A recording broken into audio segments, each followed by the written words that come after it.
ഓം ശ്രീ സായിരാം. എല്ലാമായ ഭഗവാന്റെ പാദങ്ങളിൽ നമസ്കരിച്ചുകൊണ്ട്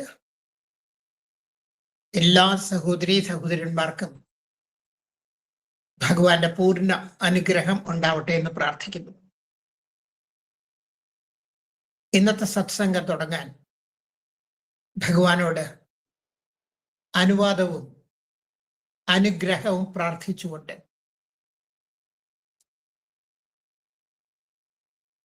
നമ്മളെല്ലാവരും സത്യസായി സേവ ചെയ്യുന്നവരാണ്. എത്രത്തോളം പുരോഗമിച്ചു എന്നറിയാൻ നമുക്കൊരു ഇൻസ്ട്രുമെന്റ് ഇല്ല. ഇപ്പൊ പനിയൊക്കെ ആണെങ്കിൽ നമുക്ക് ടെമ്പറേച്ചറൊക്കെ നോക്കാൻ പറ്റും. ആധ്യാത്മികതയിൽ നമ്മൾ എത്ര ഉയർന്നു എന്നറിയാനായിട്ട് നമുക്കൊരു കണക്കെടുക്കാൻ സാധ്യമല്ല. സ്വാമിക്ക് മാത്രമേ അത് അറിയുള്ളൂ. നമ്മുടെ മുന്നിലുള്ള ഒരേ ഒരു മെത്തേഡ് മറ്റുള്ളവരുടെ ലൈഫ് സ്വാമിയുമായിട്ട് അവരുടെ ഡെഡിക്കേഷൻ മനസ്സിലാക്കാൻ ശ്രമിക്കുമ്പോൾ നമ്മൾ എത്ര മുന്നിലാണ് അല്ലെങ്കിൽ നമ്മൾ എത്ര പിന്നിലാണ് നമുക്ക് മനസ്സിലാക്കാൻ സാധിക്കും. അങ്ങനെ നോക്കേണ്ട ഒന്ന് രണ്ട് പേരാണ് വൈറ്റ്ഫീൽഡിലെ വൃന്ദാവനത്തില് അന്ന് ആശ്രമത്തിന്റെ കാര്യങ്ങളൊക്കെ നോക്കിയിരുന്ന രാമബ്രഹ്മം, പ്രൊഫസർ കസ്തൂരി, ഇവരെല്ലാവരും നമുക്കൊന്ന് പഠിക്കാൻ പറ്റിയ സായി ഡിവോട്ടീസാണ്. എത്രത്തോളം നമുക്ക് ഉയരാൻ പറ്റുന്ന കാണിച്ച് അവരുടെ ജീവിതം കൊണ്ട് കാണിച്ചു തന്നിട്ടുണ്ട്. രാമബ്രഹ്മം പലപ്പോഴും നമ്മൾ അദ്ദേഹത്തിനെ റെഫർ ചെയ്ത് പോവാറുണ്ട്.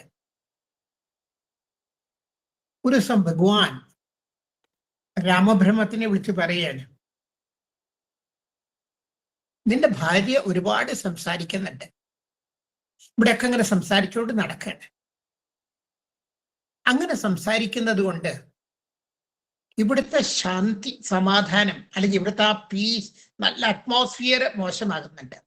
അതുകൊണ്ട് ഭാര്യയെ ഇവിടുന്ന് പുറത്താക്കിക്കൊള്ളാൻ പറയും. ഇവിടുന്ന് അയച്ചോളൂ, നീ എങ്ങടെങ്കിലും അയച്ചോളൂ. തിരിച്ചു വന്ന് രാമബ്രഹ്മം ഭാര്യയോട് പറയാണ്, പൊക്കോളാൻ പറഞ്ഞു. എങ്ങോട്ടാ പോണ്ടേന്ന് ചോദിച്ചപ്പോ രാമബ്രഹ്മത്തിന് ഒരു മറുപടി ഇല്ല. ഇഷ്ട സ്ഥലത്തേക്ക് പൊക്കോളാൻ പറഞ്ഞു. പാവം അമ്മ ആശ്രമത്തിന്റെ പുറത്ത് വന്നിരുന്ന ഗേറ്റിന്റെ, എവിടെയാ പോണ്ടേന്ന് അറിയില്ല, ഗേറ്റിന്റെ അടുത്ത് വന്നിരുന്ന് കരയാൻ തുടങ്ങി.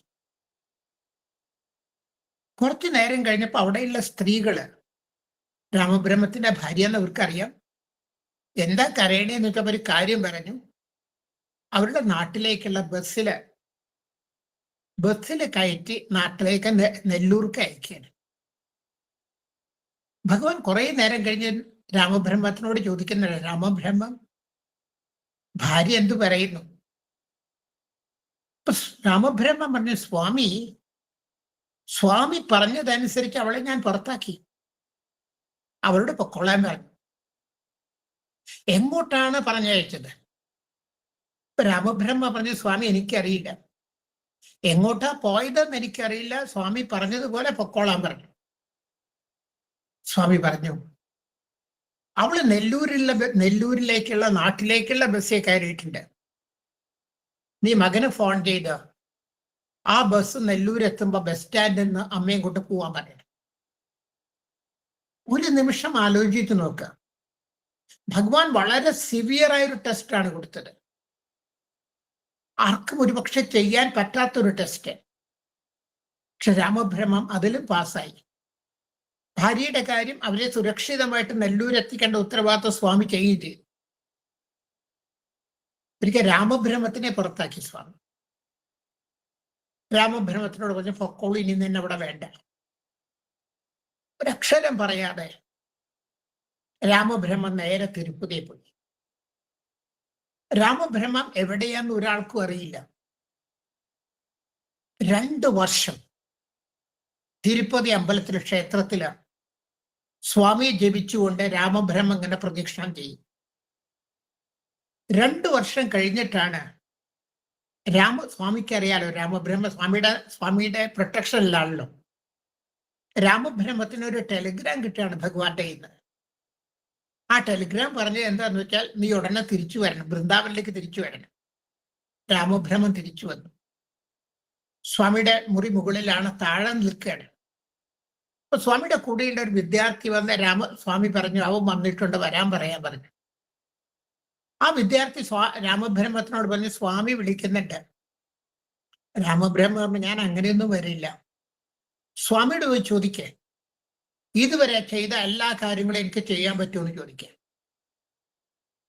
വിദ്യാർത്ഥി പോയി സ്വാമിയോട് പറഞ്ഞു, സ്വാമി രാമബ്രഹ്മ അങ്കിൾ ഇങ്ങനെയാണ് പറയുന്നത്, അവനോട് വരാൻ പറയൂ, എല്ലാം ചെയ്തോട്ടെ. വീണ്ടും രാമബ്രഹ്മ വിദ്യാർത്ഥിയോട് പറയുകയാണ്, ഞാൻ ചെയ്യണ എല്ലാ കാര്യങ്ങളും എനിക്ക് മുകളിൽ ചെയ്യാനുള്ള അനുവാദം വേണം, അങ്ങനെയാണെങ്കിൽ ഞാൻ വരാം.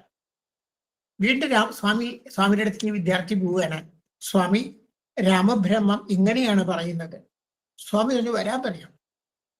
രാമബ്രഹ്മം മുകളിലേക്ക് കയറി വന്ന് ദേഷ്യവും സങ്കടമുണ്ട്, കരഞ്ഞുകൊണ്ട് ചീത്ത പറയാണ് ഭഗവാനെ. ചീത്ത എന്ന് വെച്ചാൽ, എന്നോട് ഇങ്ങനെ ചെയ്യാൻ പാടൂ, ഞാൻ എവിടേക്കാ പോവുക, സ്വാമി അല്ലാണ്ട് എനിക്ക് ആരാ ഉള്ളത്, കരഞ്ഞുകൊണ്ടാ പറയേണ്ടത്. സ്വാമി രാമബ്രഹ്മത്തിനെ സമാധാനിപ്പിക്കണ്ട, സാരില്ല എന്ന് പറഞ്ഞ് സമാധാനിപ്പിക്കുന്നുണ്ട്. അപ്പൊ നമ്മൾ ഭഗവാന്റെ മുമ്പിൽ സമർപ്പിച്ചു എന്നൊക്കെ പറയുന്ന സമയത്ത് ഒരു നിമിഷം നമ്മളുടെ കാലത്ത് ജീവിച്ചു പോയ സ്വാമിയുടെ വളരെ അടുത്ത ഭക്തനായ രാമബ്രഹ്മത്തിനെ ഒന്ന് ഓർത്തു നോക്കുക. അതുപോലെയാണ് പ്രൊഫസർ കസ്തൂരി. കസ്തൂരിയുടെ അനുഭവം എത്ര പറഞ്ഞാലും തീരില്ല. സ്വാമി കസ്തൂരിയോട് പറയും, കസ്തൂരി ഞാൻ നാളെ ഇന്ന സ്ഥലത്ത് പോവാണെന്ന് എന്നെ കൊണ്ടുപോവാം. 5-6 ദിവസത്തെ ട്രാവലിംഗ് ആയിരിക്കും. കസ്തൂരി പെട്ടിയെല്ലാം ഒതുക്കി വെച്ച് റെഡി ആയിട്ട് നിൽക്കും. സ്വാമി കാറിൽ കയറി പോകും, കസ്തൂരിയോട് ഒരു വാക്ക് പോലും പറയില്ല. എത്രയോ പരീക്ഷണങ്ങൾ കസ്തൂരിക്ക്. എന്നിട്ടും കസ്തൂരി അവസാനം വരെ ഭഗവാന്റെ തൃപ്പാദത്തിൽ മുറുകെ പിടിച്ചു നിന്നു. ധാരാളം തമാശകൾ പറയാറുണ്ട് കസ്തൂരി ഭഗവാനോട്. ഒരിക്കൽ ഗണപതി, നിങ്ങൾ ഒരുപക്ഷെ അറിയുമായിരിക്കാം, സ്വാമി എന്നുള്ള സുപ്രസിദ്ധമായ പുസ്തകം എഴുതിയ, വലിയ പുസ്തകം എഴുതിയ, സ്വാമിയുടെ മഹിമ മറ്റു പല സ്ഥലത്തും കാണാത്തത് ഈ ഗണപതിയുടെ പഴയ ആ ചരിത്രം മുഴുവൻ കാണാൻ പറ്റും. സ്വാമിയുടെ അവതാരത്തിന്റെ ആദ്യകാല സ്റ്റോറീസ് ഈ ഗണപതിയുടെ ബുക്കിൽ കാണാൻ പറ്റും. ഇപ്പൊ കസ്തൂരി സ്വാമിയുടെ ഇന്നർ റൂമിലേക്ക് പോവുകയാണ്. നരസിംഹനും സനാതന സാരഥി പത്രാധിപരായിരുന്ന നരസിംഹനും കയറിപ്പോയി. പിന്നാലെ ഗണപതി പോവാനാ. ഇപ്പൊ ഗണപതിക്ക് അനുവാദം ഇല്ല പോവാനായിട്ട്. മറ്റേ 2 പേർക്ക് അനുവാദം ഉണ്ട്. സ്വാമി ചീത്ത പറഞ്ഞു, കസ്തൂരി എന്തിനാ ഇതിനെ കൊണ്ടുവന്നേന്ന് ചോദിച്ചിട്ട്. കുറച്ച് കഴിഞ്ഞപ്പോൾ കസ്തൂരി പറഞ്ഞു, സ്വാമി എന്ന് പറഞ്ഞാൽ വരിക എന്നർത്ഥമുണ്ട്, വരൂ എന്നർത്ഥമുണ്ട്, എന്നുള്ളതാണ്. ഇപ്പൊ ഗണപതി എന്ന് പറഞ്ഞാൽ സ്വാമി വിളിച്ചു എന്ന് വിചാരിച്ചിട്ട് ഗണപതി വന്നു എന്ന് പറയാണ്. അപ്പൊ ഇവരുടെയൊക്കെ ജീവിതം, കസ്തൂരിയുടെ ആയാലും രാമബ്രഹ്മത്തിന്റെ ആയാലും, സ്വാമിയിലേക്കുള്ള ഈ ഏണിയില് എത്രത്തോളം നമുക്ക് ഉയരാൻ സാധിക്കും, ഉയരണം എന്ന് സ്വാമി നമുക്ക് കാണിച്ചു തരുന്നുണ്ട്. രാമബ്രഹ്മം ഓരോ ദിവസവും ലാസ്റ്റ് ദർശനം, ഓരോ ദിവസത്തെയും അവസാനത്തെ ദർശനം രാമബ്രഹ്മത്തിനുള്ളതാണ്. കാരണം സ്വാമിയുടെ മുറിയിൽ നിന്ന് വരുമ്പോ, സ്വാമി ഉറങ്ങാൻ കിടക്കുമ്പോ, സ്വാമിക്ക് യോഗനിദ്രയാണ്, നമ്മുടെ ഉറക്കല്ല. സ്വാമി ഇങ്ങനെ ബെഡിൽ കിടക്കുമ്പോ രാമബ്രഹ്മമാണ് സ്വാമിയെ പുതപ്പിക്കുക. രാമബ്രഹ്മം പുതപ്പിച്ച് നമസ്കാരം എടുത്തിട്ടാണ് രാമബ്രഹ്മം പുറത്തെ. ആലോചിച്ച് ഓരോ ദിവസവും സ്വാമി വൃന്ദാവനത്തിലുള്ള ഓരോ ദിവസവും ഭഗവാന്റെ മുറിയിൽ ഭഗവാൻ കിടന്നു കഴിഞ്ഞാൽ ഭഗവാനെ പുതപ്പിച്ച് പാദം തൊട്ട് നമസ്കരിച്ചിട്ടാണ് രാമബ്രഹ്മം പുറത്തേക്ക് വരിക. എത്രത്തോളം ഭഗവാനുമായിട്ട് കമ്മിറ്റഡ് ആണെന്ന് നമുക്ക് കാണാനായിട്ട് സാധിക്കും. സ്വാമി പറയാറുണ്ട്, രാമബ്രഹ്മം ഒരു ഉണങ്ങിയ ഇല പോലെയാണത്രേ. കാറ്റ് എവിടെയൊക്കെ അങ്ങടെ ഇല പറന്നു പോകും, അതുപോലെയാണത്രേ. എവിടെയാണോ ഭഗവാന്റെ ചിന്തയാകുന്ന കാറ്റ് കൊണ്ട് മാത്രമാണത്രേ രാമബ്രഹ്മം മൂവ് ചെയ്യാറുള്ളത്. വേറെ ഓർക്കേണ്ടത്,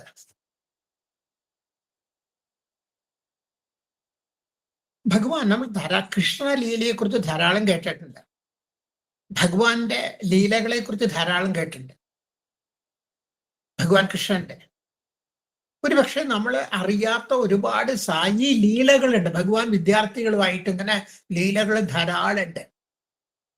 കുറെ വർഷങ്ങൾക്ക് മുമ്പ് സ്വാമിയുടെ വിദ്യാർത്ഥികൾ ഈസ്റ്റ് പ്രശാന്തി ഹോസ്റ്റലിലാണ് താമസിക്കാൻ. ഈസ്റ്റ് പ്രശാന്തി നമുക്ക് പലർക്കും അറിയാലോ. അതിന്റെ 2ാമത്തെ നിലയിലെ വിദ്യാർത്ഥികളുടെ ഹോസ്റ്റലാണ്. ഒരറ്റത്ത് സ്വാമി ഭജൻ ഹാളിന്റെ മുകളിലാണ് അന്ന് താമസിക്കുന്നത്. അപ്പൊ ഈ വരാന്തയിലിരുന്നാൽ സ്വാമിയുടെ മുറിയിൽ നിന്ന് പുറത്തിറങ്ങുന്നത് കുട്ടികൾക്ക് കാണാൻ പറ്റും. കുട്ടികൾ ഇങ്ങനെ കാത്തിരിക്കും സ്വാമി പുറത്തേക്ക് ഇറങ്ങുന്നത് നോക്കിയോണ്ട്. ചിലപ്പോ സ്വാമി കൈകൊണ്ട് ഇങ്ങനെ പിടിക്കും, ഓടി ഭഗവാന്റെ മുറിയിലേക്ക് പോകും. അന്ന് 4 പേര് നമ്മുടെ വേദാരായൺ സാർ ഉണ്ട്. അതില് 4 പേര് കാത്തിരിക്കുകയാണ് സ്വാമി പുറത്തേക്ക് വരണ്ടോ നോക്കിയിട്ട്. സ്വാമി പുറത്തേക്ക് വന്നു, കൈ കാണിച്ചു. 4 കുട്ടികൾ ഓടിച്ചെന്നു. ആ സ്വാമിയുടെ ഇന്റർവ്യൂ റൂമിന്റെ സൈഡിൽ കാണുന്ന വളഞ്ഞിങ്ങനെ കയറി പോകുന്ന ആ സ്റ്റെയർ കേസിൽ കൂടെ ഇവർ കയറുകയാണ് ഭഗവാന്റെ മുറിയിലേക്ക്. പെട്ടെന്ന് വലിയൊരു ശബ്ദം കേട്ടു, എന്തോ പൊട്ടണ ശബ്ദം. ആ ശബ്ദം കേട്ടപ്പോ ഈ കുട്ടികൾ പോയ സ്പീഡിൽ താഴേക്ക് ഇറങ്ങുകയാണ്. നോക്കിയപ്പോ ഭഗവാൻ പൊട്ടിച്ചിരിക്കുകയാണ്. കാരണം സ്വാമിയാണ് ആ സൗണ്ട് ഉണ്ടാക്കിയത്. ഭഗവാൻ പൊട്ടിച്ചിരിക്കുകയാണ്. ഭഗവാന്റെ ലീലകള് സായിലെ കൃഷ്ണ ലീല പോലെ ധാരാളം കുട്ടികളുടെ കൂടെ, വിദ്യാർത്ഥികളുടെ കൂടെ നമുക്ക് കാണാനായിട്ട് നമുക്ക് സാധിക്കും.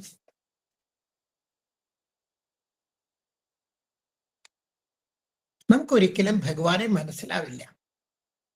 ഭഗവാന്റെ കഥകൾ കേൾക്കുമ്പോൾ ഇന്ന് കുറെ പ്രശാന്തിയിലെത്തുന്നത് ഉച്ചകാലത്ത് ഫ്രീ ആയതുകൊണ്ട് നമ്മുടെ കുട്ടേട്ടനെ കാണാൻ പറ്റും.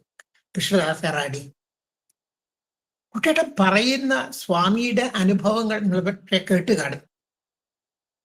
കുട്ടേട്ടൻ്റെ അമ്മ സ്വാമി രസ്മ പറഞ്ഞു അത്രേ, പ്രശാന്തിയിലത്തിൽ ഒരേ ഒരു തപസ്വിനെ ഉള്ളൂ, ഒരേ ഒരു തപസ്സിനെ പ്രശാന്തിയിലെത്ത, അത് ഈ കുട്ടേട്ടന്റെ അമ്മയാണത്രേ.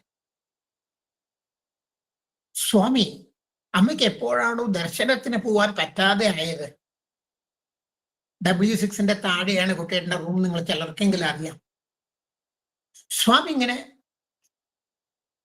വർക്ക് നോക്കാനായിട്ട് പോണ സമയത്ത് കുട്ടേട്ടന്റെ അമ്മ ചെയറുമ പുറത്ത് കൊണ്ടിരുത്തൂല, തീരെ വയ്യ. സ്വാമി ആഴ്ചയിൽ 2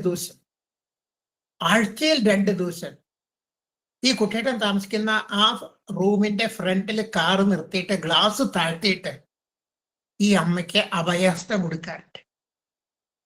കേൾക്കാത്ത എത്രയോ സായി പ്രേമത്തിന്റെ കഥകള് നമുക്ക് കണ്ടെത്താനായിട്ട് സാധിക്കും, കാണാൻ സാധിക്കും. അതാ ഞാൻ സ്വാമിയെ നമുക്ക് മനസ്സിലാവില്ല. സ്വാമി നമുക്ക് എക്സ്പീരിയൻസ് ചെയ്യാനേ പറ്റുള്ളൂ. വൈറ്റ്ഫീൽഡിൽ സ്വാമി വന്ന സമയത്ത് ദർശനം കഴിഞ്ഞ് ഭഗവാൻ പോയി ത്രയിലേക്ക് തിരിച്ചുപോയി. ഒരു ഭാര്യയും ഭർത്താവും ദർശന ഹാളിന്റെ സായി രമേശ് ഹാളിന്റെ പുറത്ത് നിൽക്കുകയാണ്. ഭാര്യ പൊട്ടി പൊട്ടി കരയുന്നുണ്ട്. ഭർത്താവ് സാന്ത്വനപ്പെടുത്താൻ ശ്രമിക്കുന്നുണ്ട്, സമാധാനിപ്പിക്കാൻ ശ്രമിക്കുന്നുണ്ട്, പക്ഷെ കരയാണ്. ഇപ്പൊ സ്വാമിയുടെ ഒരു വിദ്യാർത്ഥി ഇവരെ കണ്ടിട്ട് എന്തെങ്കിലും സഹായം വേണോന്ന് അറിയാൻ വേണ്ടിയിട്ട് ചെന്നിട്ട് ചോദിച്ചു, എന്തിനാണ് കരയുന്നത്? പറയുന്നില്ല അവര്. ഭർത്താവിനോട് എന്തിനാണ് കരയുന്നത് ഇവര്, എന്തെങ്കിലും നമുക്ക് ചെയ്യാൻ പറ്റുമോ? കുറെ നിർബന്ധിപ്പിച്ചപ്പോ അവര് പറഞ്ഞു, കഴിഞ്ഞ 12 വർഷമായിട്ട് എൻ്റെ കൈ ഇങ്ങനെ വളഞ്ഞിട്ടേ ഇരിക്കുള്ളൂ, വലത് കൈ, ഒന്നും ചെയ്യാൻ പറ്റില്ല, വിരല് പോലും നിവർത്താൻ പറ്റില്ല, ഇങ്ങനെ വളഞ്ഞിട്ടേ വലത് കൈ ഇരിക്കുന്നു. 12 വർഷമായിട്ട് ഞാൻ പോവാത്ത ഹോസ്പിറ്റലുകളില്ല. ഭഗവാനോട് ഇങ്ങനെ പ്രാർത്ഥിച്ചുകൊണ്ടിരിക്കാറുണ്ട്. ഇന്ന് ദർശനത്തിന് വന്നപ്പോ ഭാഗ്യത്തിന് എനിക്ക് ഫസ്റ്റ് ലൈൻ കിട്ടി. ഫസ്റ്റ് ലൈനിൽ ഞാൻ ഇരിക്കുമ്പോ സ്വാമി എൻ്റെ അടുത്തിൽ കൂടെയാണ് ദർശനം നടന്നു പോയത്. ഭഗവാൻ നടന്നു പോകുമ്പോ ആലോചിക്കണം ഈ പറയുന്ന വാക്ക്.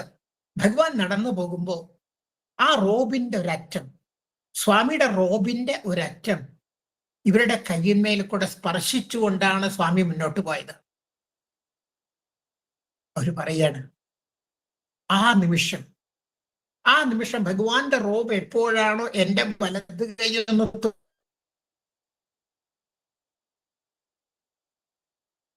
വിട്ടുപോയത് ആ നിമിഷം എന്റെ കൈ ശരിയായി.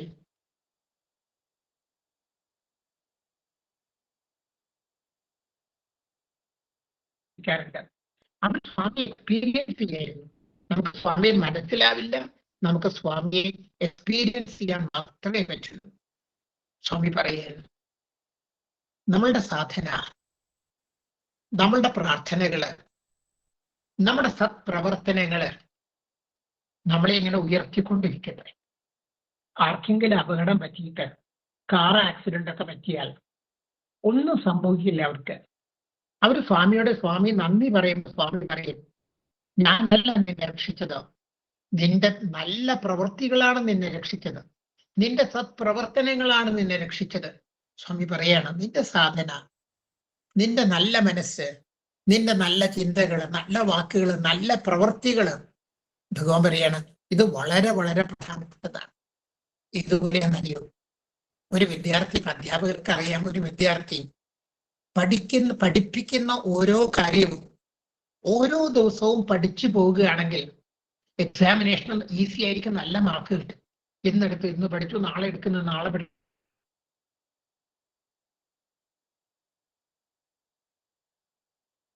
അങ്ങനെ പഠിക്കുന്ന കുട്ടികൾ ധാരാളമുണ്ട്. അവർക്ക് എക്സാം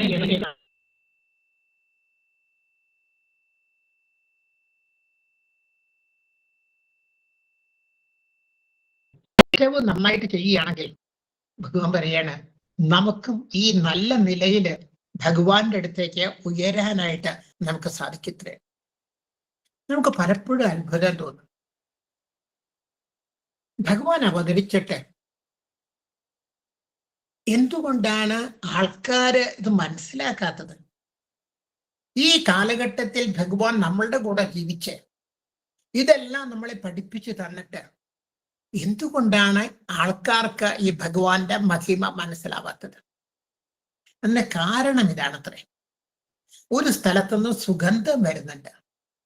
സുഗന്ധം വരുമ്പോ, ആ ഫ്രാഗ്രൻസ് വരുമ്പോ അതറിയാതെ കുറെ ആൾക്കാർ മുന്നോട്ട് പോകാൻ. വേറെ ചില ആൾക്കാരുണ്ട്, സുഗന്ധം വരുന്നുണ്ടെന്നും മനസ്സിലായി സുഗന്ധം ആസ്വദിക്കാൻ ആ നല്ല മണമുണ്ടല്ലോ എന്ന് പറഞ്ഞ് അവര് മുന്നോട്ട് പോവുകയാണ്. മൂന്നാമത്തെ ഗ്രൂപ്പുകാരാണ് സ്വാമിയുടെ അടുത്ത് എത്തുന്നത്.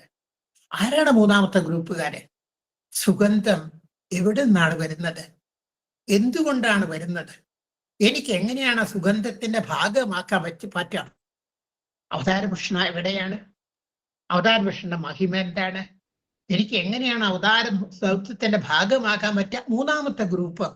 ഈ മൂന്നാമത്തെ ഗ്രൂപ്പാണത്രേ ഈശ്വരന്റെ സന്നിധിയിൽ എത്തുന്നത്. ആദ്യത്തെ ഗ്രൂപ്പ് അറിയുന്നേ ഇല്ല, രണ്ടാമത്തെ ഗ്രൂപ്പ് അറിഞ്ഞിട്ടും വില കൊടുക്കുന്നില്ല. മൂന്നാമത്തെ ഗ്രൂപ്പ് അതിന്റെ സോഴ്സ് തേടി പോവുകയാണ്. എവിടെ നിന്നാണ് നോക്കി പോയിട്ട് അതിന്റെ ഭാഗമായി തീരുന്നതായിട്ട് കാണാൻ സാധിക്കും. ഭഗവാൻ പറയാണ്, ഇപ്പൊ നിങ്ങൾ കേട്ടോണ്ടിരിക്കുകയാണ്, സ്വാമിയുടെ അനുഗ്രഹം കൊണ്ട് ഞാൻ പറഞ്ഞുകൊണ്ടിരിക്കുകയാണ്. ഇത് മാത്രം പോരാ, ലിസണിങ് പോരാ, ടോക്കിംഗ് പോരാ. ലിസണേഴ്സും ടോക്കേഴ്സും ആയിരുന്നിട്ട് കാര്യമില്ല. ഭഗവാൻ പറയാണ്, പ്രാക്ടീഷണേഴ്സ് ആവണം. നമ്മൾ കേട്ടാൽ മാത്രം പോരാ, നമ്മൾ പറഞ്ഞാൽ മാത്രം പോരാ, നമ്മളിത് പ്രാക്ടീസ് ചെയ്യുന്നവരാകണം, നമ്മുടെ ജീവിതത്തില് പകർത്തുന്നവരാകണം എന്ന് സ്വാമി നമ്മളെ ഓർമ്മിപ്പിക്കുന്നുണ്ട്. എന്താണ് നമുക്ക് സ്വാമിക്ക് കൊടുക്കാൻ പറ്റുക? എന്താണ് സ്വാമിക്ക് നമുക്ക് സമർപ്പിക്കാൻ പറ്റുക? നമുക്ക് പുഷ്പങ്ങൾ കൊടുക്കാം, നൈവേദ്യം കൊടുക്കാം. ഇതൊക്കെ മെറ്റീരിയലായ കാര്യങ്ങളാണ്. പുഷ്പങ്ങൾ കൊടുക്കാം, നൈവേദ്യം കൊടുക്കാം, സ്വാമി തന്ന കഴിവുകൾ സ്വാമിയുടെ പ്രവർത്തനങ്ങൾക്ക് ഉപയോഗിക്കാം, നല്ല വാക്കുകൾ കൊടുക്കാം, നല്ല പ്രവർത്തികൾ കൊടുക്കാം. ഇതുകൊണ്ട് മാത്രം പോരാത്രേ. ആത്മനിവേദനം, ഞാൻ എന്നെ തന്നെ അങ്ങോട്ട് കൊടുക്കുകയാണ്. ഓണം വരെയല്ലേ, മഹാബലി തന്റെ തലയാണ് കാണിച്ചു കൊടുത്തത്, എന്നെ തന്നെ എടുത്തോളാൻ പറഞ്ഞിട്ട്. മൂന്നാമത്തെ തൃപ്പാദം ഇവിടെ വെച്ചോളാൻ പറഞ്ഞ് വാമനോട് പറഞ്ഞ തല തന്നെ കാണിച്ചു കൊടുക്കാൻ. ഭഗവാൻ അതുകൊണ്ടാണ് ഓരോ ഓണത്തിനും മഹാബലിയുടെ സറണ്ടറിനെ കുറിച്ച്, ശരണാഗതിയെ കുറിച്ച് പറയാറുണ്ട്. അപ്പൊ നമ്മുടെ കഴിവ് ഉപയോഗിച്ച് പ്രവർത്തിച്ചാലൊന്നും മാത്രം പോരാ, ആത്മനിവേദനം, എന്നെ തന്നെ അങ്ങോട്ട് കൊടുക്കുക. എന്നെ തന്നെ ഭഗവാൻ, നമ്മൾ നേരത്തെ പറഞ്ഞൊരു കഥ ഓർക്കുക. ഒരു ചെറുപ്പക്കാരൻ ഗുരുവിന്റെ അടുത്ത് വരികയാണ്. ഗുരുവിനോട് പറയാണ് എന്നൊരു ശിഷ്യനായിട്ട് സ്വീകരിക്കുമോ. ഗുരുനാഥ് ഒരു ചാട്ടവാറെടുത്ത് കുറെ അടിക്കുകയാണ്. കഥ നിങ്ങൾക്ക് ഓർമ്മ വന്നുകാട്. കുറച്ച് അടിച്ചു കഴിഞ്ഞപ്പോൾ പറഞ്ഞ സമയമായിട്ട് 6 മാസം കഴിഞ്ഞ് വരാൻ പറഞ്ഞു. 6 മാസം കഴിഞ്ഞ് വന്നു. ആദ്യത്തെ അടിച്ചത് മുഴുവൻ കൊണ്ടു.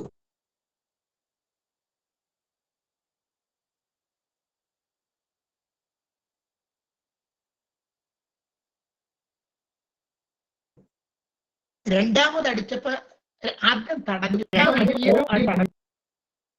അടി കൊണ്ടു, അടി തടഞ്ഞു, രണ്ടാമത് അടി കൊണ്ടു, മൂന്നാമത് അടി തടയാണ്. അപ്പൊ ഗുരു പറഞ്ഞു, സമയമായി, നിനക്ക് എന്റെ ശിഷ്യനായിട്ട് ഇരിക്കാം. അപ്പൊ ഗുരുവിന്റെ ഭാര്യ അവിടെ, ഗുരുപത്നി അവിടെ നിൽക്കുന്നുണ്ട്. ഗുരുപത്നി ചോദിച്ചു, 1.5 കൊല്ലം മുമ്പ് ഇതല്ലേ ചെയ്തത്? ആ കുട്ടി വന്ന സമയത്ത് നിങ്ങൾ അടിച്ചപ്പോ തടഞ്ഞു പൊക്കോളാം, ഇപ്പൊ എന്താ വ്യത്യാസം എന്ന് ചോദിച്ചപ്പോ ഗുരുനാഥൻ പറഞ്ഞ ഉത്തരം ഇതാണ്, അന്ന് അടി തടഞ്ഞത് അവനടി കൊള്ളാതിരിക്കാൻ വേണ്ടിയായിരുന്നു. ഇന്നടി തടയുന്നത് എനിക്കടി കൊള്ളാതിരിക്കാൻ വേണ്ടിയാണ്. കാരണം അവന്റെ ശരീരം പോലും അവൻ എനിക്ക് തന്നു കഴിഞ്ഞു. അവന്റെ ശരീരം പോലും എന്റേതായി കഴിഞ്ഞു. ആത്മവിവേചനം ഭഗവാൻ പറയാണ്. അവസാനമായിട്ട് ആത്മവിവേചനമായിരിക്കണം നമ്മുടെ ലക്ഷ്യം എന്ന് ഭഗവാൻ നമ്മളെ ഓർമ്മിപ്പിക്കുന്നുണ്ട്.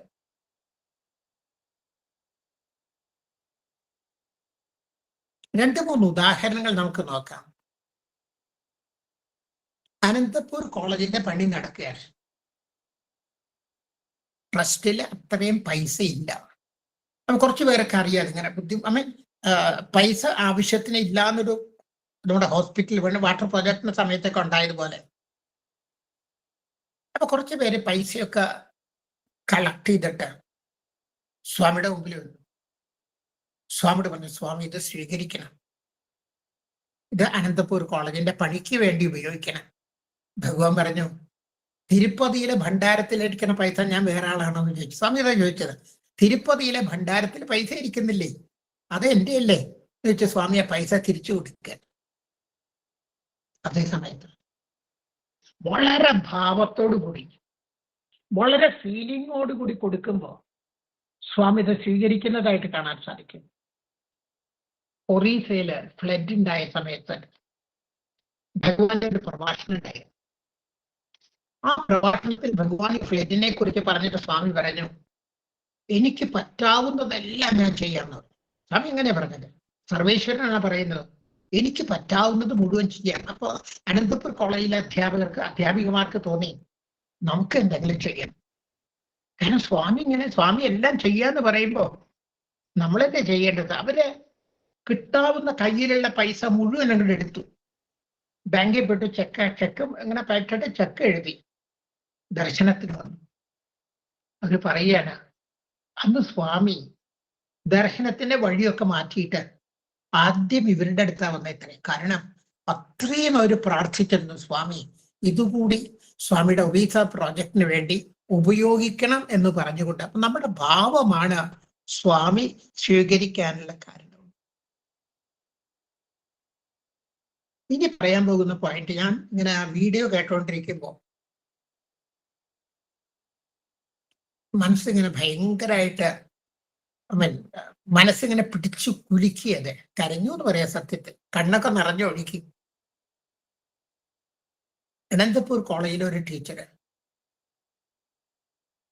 ആ ടീച്ചർക്ക് വലിയ ആഗ്രഹമുണ്ട്, സ്വർണ്ണ വളയൊക്കെ ഇടണമെന്ന് ആഗ്രഹമുണ്ട്. അവസാനം ടീച്ചർമാർ അന്ന് ശമ്പളം വളരെ കുറവാണ്. അപ്പൊ അവര് കുറച്ച് പൈസയൊക്കെ മിച്ചം വെച്ചിട്ട്, പൈസയൊക്കെ കുറച്ച് ബാങ്കിൽ ഇട്ടിട്ട് 2 വലിയ നല്ല വെയിറ്റ് ഉള്ള സ്വർണ്ണവള തന്നെ, ചെറുതൊന്നുമില്ല, നല്ല വലിയ സ്വർണ്ണവള മേടിച്ചു കഴിഞ്ഞപ്പോ അവർക്ക് തോന്നി, ഞാൻ എന്തായി ചെയ്തത്? എനിക്ക്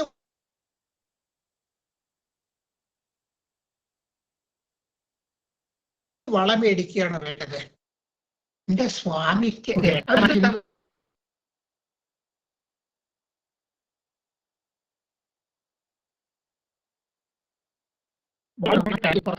തോന്നിയ 2 സൈഡ് കുഷൻ വെച്ച് എന്താന്ന് പോലും അറിയാത്ത രീതിയിൽ കത്തും വെച്ചിട്ട് ഭഗവാൻ വരണ സമയത്ത് ഈ കവറും കത്തും കൂടി സ്വാമിക്ക് കൊടുക്കുക. സ്വാമി ഇത് മേടിച്ചു. ഇവർക്ക് സന്തോഷമായി. കാരണം വളം മേടിച്ചതുപോലെ തെറ്റായിട്ട് തോന്നി ഈ ടീച്ചർക്ക്. ചെറുപ്പക്കാരിയായ ടീച്ചറാണ്. എന്റെ സ്വാമിക്ക് കൊടുക്കണേന് പകരം ഞാൻ എന്തിനാ മേടിച്ചതെന്ന് വിചാരിക്കുകയാണ്. സ്വാമി ഇത് സ്വീകരിച്ചു.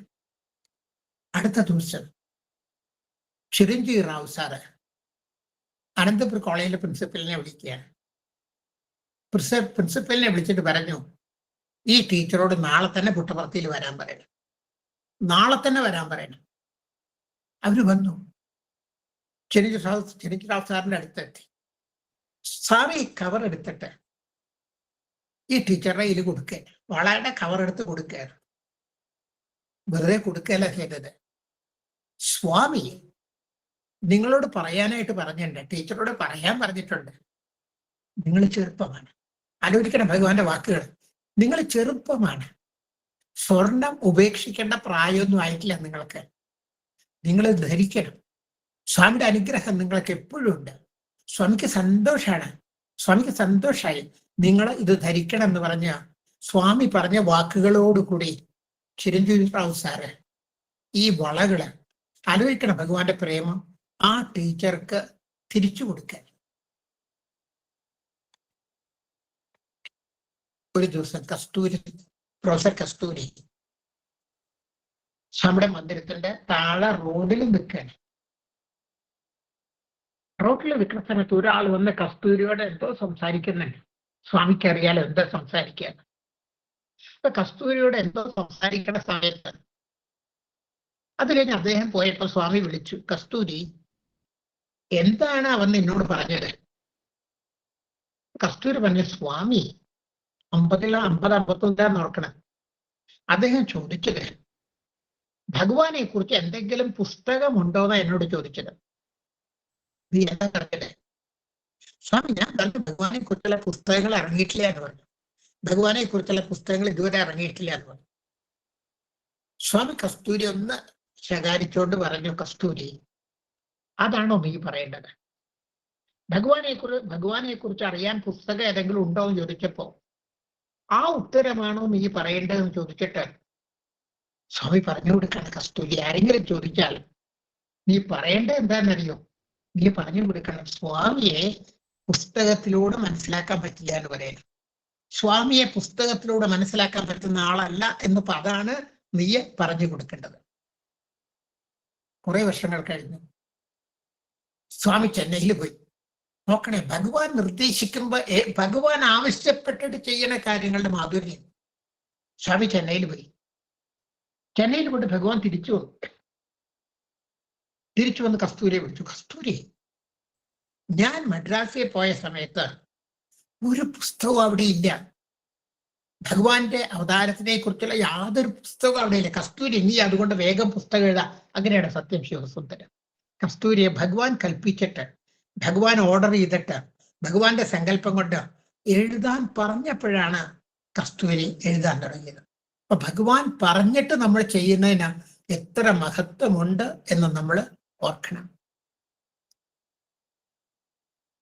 അനന്തപുര കോളേജിന്റെ ബാൻഡ് ഗ്രൂപ്പ് സ്വാമിയുടെ ബർത്ത്ഡേ. ഇപ്പൊ ബർത്ത്ഡേ സമയത്ത് ഈ ബാൻഡിലുള്ള കുട്ടികൾക്ക് ഒരു ആഗ്രഹം തോന്നി, സ്വാമിയുടെ ബർത്ത്ഡേക്ക് ഒരു കേക്ക് ഉണ്ടായിട്ട് ഭഗവാനെ കൊടുത്ത് ഭഗവാനെ കൊണ്ട് അത് കട്ട് ചെയ്യിപ്പിക്കണം.